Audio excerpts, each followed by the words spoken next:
Alright, let's solve this inequality. And it's a compound inequality. And let's graph our answer. We have negative 2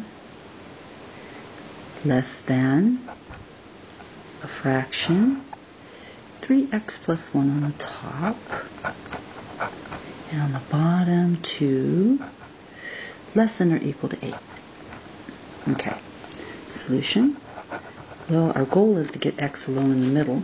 First thing we'll do is get rid of the fractions by multiplying all three regions by the LCD, which is just equal to 2. That gives us 2 times negative 2 is less than 2 times 3x plus 1 over 2 is less than or equal to 2 times 8. So I did not flip the direction of any of the inequalities because I multiplied each of the regions by a positive number, not a negative one. These 2's cancel, which is exactly why we did it. We get 2 times negative 2 is negative 4. Bring down the symbol less than. 3x plus 1 is left in the middle. Bring down the symbol less than or equal to. And 2 times 8 is 16. 16. Okay, continuing to isolate x in the middle, we first want to get rid of the 1 before we get rid of the 3. You always isolate the x term first, so we're going to be subtracting 1 from all three regions, and of course that will not flip the inequality sign either, because only multiplying or dividing by a negative number flips the inequality sign. On the left we have negative 4 minus 1 is negative 5. Bring down the inequality sign. These ones cancel, so we just have 3x in the middle, looking good. Bring down the inequality sign. 16 minus 1 is 15. And the last step is to eliminate the coefficient of 3x, which is 3. So we're going to divide all three regions by a positive 3. So I get negative 5 over 3. Bring down the sign. 3x over 3. Bring down the sign. Less than or equal to 15 over 3.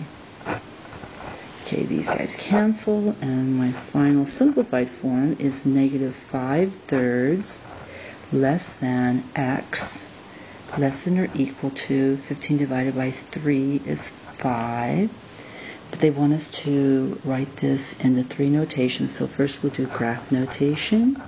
That's always good to do first. Here's my number line.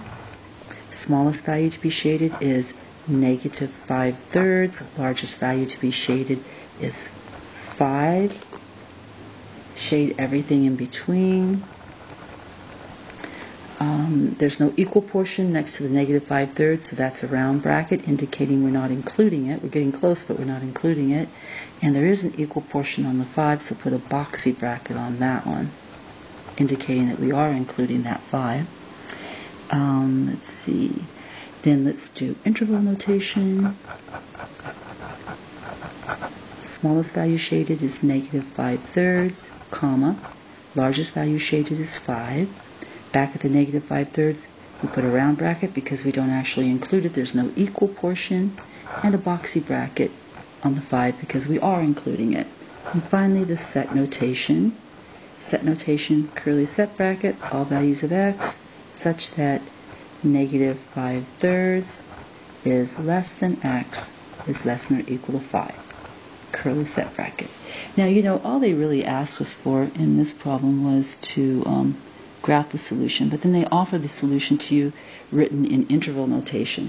So they really, I'm only expecting to see the first 2, the graph notation and the interval. But you really need to know how to do all 3. It's very, very helpful to know all 3 of them. And that's it.